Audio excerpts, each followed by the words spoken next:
آج ماہ ذوالقعدہ کی 1 تاریخ ہے، جو کہ اسلامی سال کا 11واں مہینہ ہے، اور اگلا جو مہینہ ہے وہ ماشاءاللہ اسلامی سال کا 12واں مہینہ ماہ ذوالحجہ مبارکہ ہے،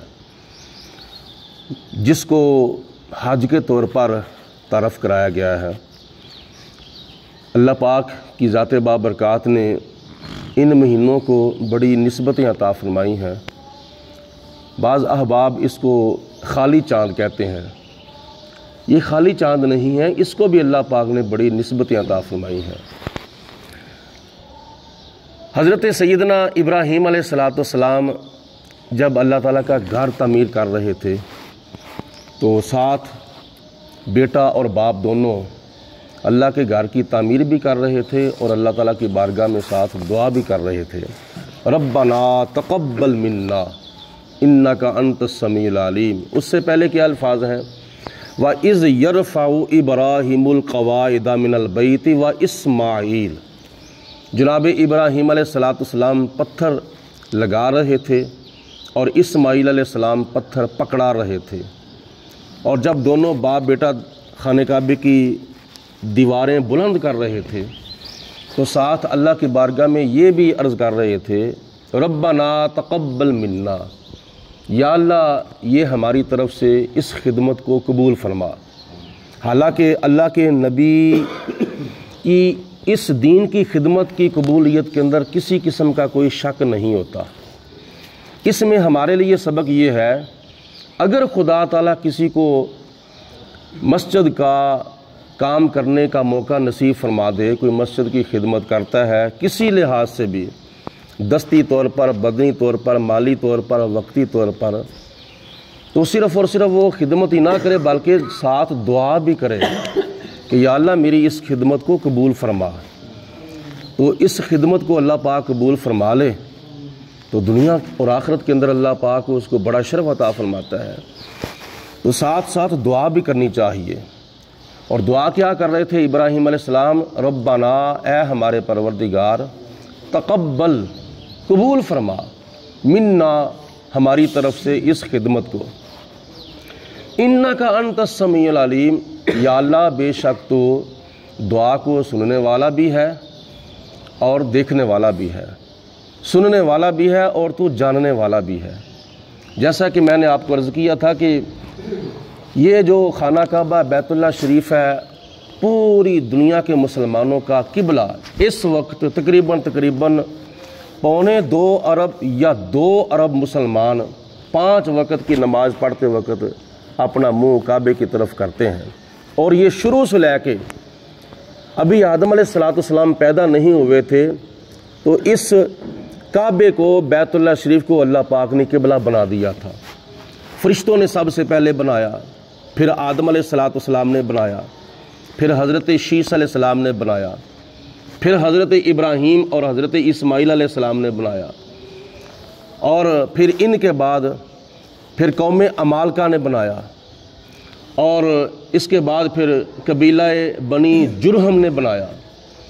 پھر ایک زمانہ گزرا، اور زمانہ گزرنے کے ساتھ جب بارشیں پڑتی تھیں یا سیلاب آتے تھے یا اس طرح کے معاملات بنتے تھے تو اس وقت چونکہ کچے مکان، کچی دیواریں ہوتی تھیں تو پھر وہ کمزور پڑ جاتے تھے، اور 7ویں نمبر پر نبی پاک علیہ السلام کے آباء و اجداد میں ایک بزرگوں کا نام ہے، حضرت قصی بن کلاب، اور یہ نبی پاک علیہ السلام کا شجرہ نسب اگر پڑھا جائے تو اوپر جو کو جاتے وقت 5ویں نمبر پر یہ حضور علیہ السلام کے دادا جان ہے۔ حضور کے آباء و اجداد کا شجرہ اگر پڑھا جائے تو 5ویں نمبر پر حضرت قصی بن کلاب کا نام آتا ہے۔ بعض علماء اس کو قصہ بن کلاب بھی پڑھتے ہیں اور بعض علماء قصی بن کلاب بھی پڑھتے ہیں۔ قصی بن کلاب حضرت محمد مصطفیٰ صلی اللہ علیہ وسلم بن عبداللہ بن عبد المطلب بن ہاشم بن عبد مناف بن قصی بن کلاب، یہ حضرت قصی بن کلاب رضی اللہ تعالیٰ عنہ نبی پاک علیہ الصلوۃ والسلام کے آباء و اجداد میں آپ کے جد امجد ہیں، جن کو 7ویں نمبر پر خانہ کعبہ کی تعمیر کرنے کا اللہ پاک نے موقع نصیب فرمایا تھا۔ آپ پیدا ہوئے اور جب آپ ابھی بچپن میں تھے تو آپ کے والد گرامی حضرت کلاب وفات پا گئے، اور آپ کی والدہ محترمہ حضرت قصی کو ملک شام لے گئیں، اور پھر مختلف اوقات دیکھے، واپسی پر مکہ المکرمہ آئے تو چونکہ اللہ پاک کی ذات نے آپ کو بڑی صلاحیتیں عطا فرمائی تھیں، بڑی خوبیاں عطا فرمائی تھیں، بہت ہی نیک پاک باز تھے، متقی پرہیزگار تھے، اور چونکہ ان سے حضور علیہ الصلوۃ والسلام کا نور پاک منتقل ہو کر حضور علیہ الصلوۃ والسلام کے دادا حضرت عبد مناف کے پاس آیا تھا، تو نبی پاک علیہ الصلوۃ والسلام کی نور کی برکتوں سے بہت سی مقامات اور بڑی شانیں اور بڑی عظمتیں اللہ پاک نے حضرت قصی کو عطا فرمائی تھیں، حتیٰ کہ جب آپ واپس تشریف لائے تو ایک خاندان نے آپ کو اپنا داماد بنا لیا، اس کا نام تھا بنو خزاعہ، جس کے پاس خانہ کعبے کی سرپرستی تھی، اور اس خاندان کے پاس خانہ کعبے کی نگرانی تھی، بیت اللہ شریف کی نگرانی اس خاندان کے پاس تھی۔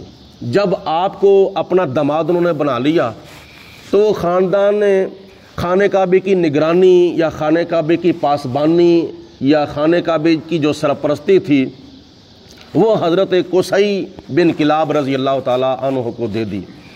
آپ خانہ کعبہ بیت اللہ شریف کے متولی بن گئے، خانہ کعبے کی بیت اللہ شریف کی آپ نگرانی کرنے لگ گئے، صفائی وغیرہ کرنا یا جو بھی اہتمام تھا، حتیٰ کہ یہاں تک کہ خانہ کعبے کا حج تو شروع سے لے کے آخر تک ہو رہا ہے، حضور علیہ الصلوۃ والسلام سے پہلے بھی خانہ کعبے کا حج ہوتا تھا اور خانہ کعبے کا طواف ہوتا تھا۔ حضرت قصی بن کلاب رضی اللہ تعالیٰ عنہ نے اس قدر خانہ کعبے کی خدمت کی تھی، بیت اللہ شریف کی اس قدر خدمت کی تھی کہ سال کے بعد جتنے بھی حاجی آتے تھے خانہ کعبے کا حج کرنے کے لیے، ان تمام حاجیوں کو 2-3 ٹائم کا روزانہ کھانا بھی آپ دیا کرتے تھے۔ 2 دن یا 4 دن یا 5 دن یا 10 دن جتنے دن بھی حاجی آ کے رہتے تھے حج کرنے کے دوران، جتنا بھی وقت وہاں وہ گزارتے تھے، روزانہ کی بنیاد پر حضرت قصی بن کلاب ان کو کھانا بھی کھلایا کرتے تھے، صبح کا بھی، دوپہر کا بھی اور شام کا بھی۔ یہ ان کی خدمت تھی۔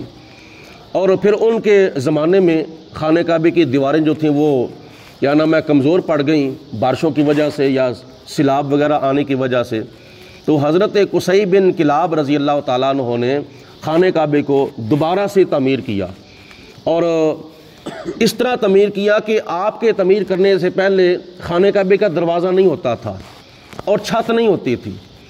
تو جناب قصی بن کلاب نے جب خانہ کعبہ تعمیر کیا تو آپ نے پھر ایک دروازہ بنایا جس کو باب کعبہ کہا جاتا ہے، اور جو اس وقت تقریباً سال کے اندر 2 مرتبہ کھلتا ہے، یا کوئی بادشاہ آئے یا کوئی حکمران آئے تو پھر دروازہ خانہ کعبے کا کھولا جاتا ہے۔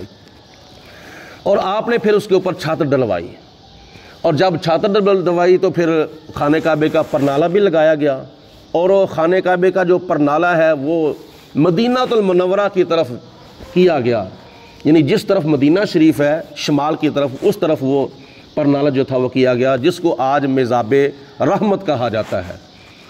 حضرت قصی بن کلاب رضی اللہ تعالیٰ عنہ نے بڑے شوق کے ساتھ اور بڑے ذوق کے ساتھ اور بڑے پیار کے ساتھ خانہ کعبے کی تعمیر کی، اور یہ خدمت اللہ پاک کی ذات ان کو سونپتا ہے جن کی اہمیت اللہ پاک کی نظروں میں ہوتی ہے، ورنہ بڑے بڑے لوگ ایسے ہیں کہ جن کی لائنیں لگی ہوتی ہیں کہ اللہ پاک کی ذات ہمیں یہ خدمت نصیب کرے، لیکن کتنے خوش نصیب ہیں جن کو اللہ پاک اپنے گھر کی خدمت کا موقع نصیب فرماتا ہے۔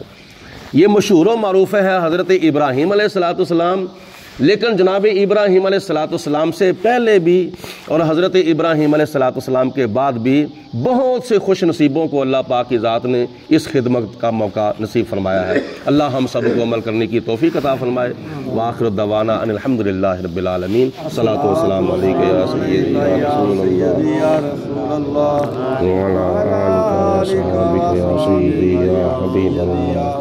الصلاۃ والسلام علیک یا رحمۃ للعالمین وعلی آلک وصحبک یا خاتم النبیین۔ اللہم صلی علی سیدنا و مولانا محمد معدن الجود والکرم وعلیہ وصحبہ وبارک وسلم۔ اللہم ربنا انزل علینا مائدۃ من السماء تکون لنا عیدا لاولنا وآخرنا وآیۃ منک وارزقنا وانت خیر الرازقین۔ ربنا تقبل منا انک انت السمیع العلیم وتب علینا انک انت التواب الرحیم۔ یا اللہ پاک ہماری دعا کو، ہماری نماز فجر کو اپنی بارگاہ میں قبول و منظور فرما۔ یا اللہ ہمارے صغیرہ و کبیرہ گناہ معاف فرما۔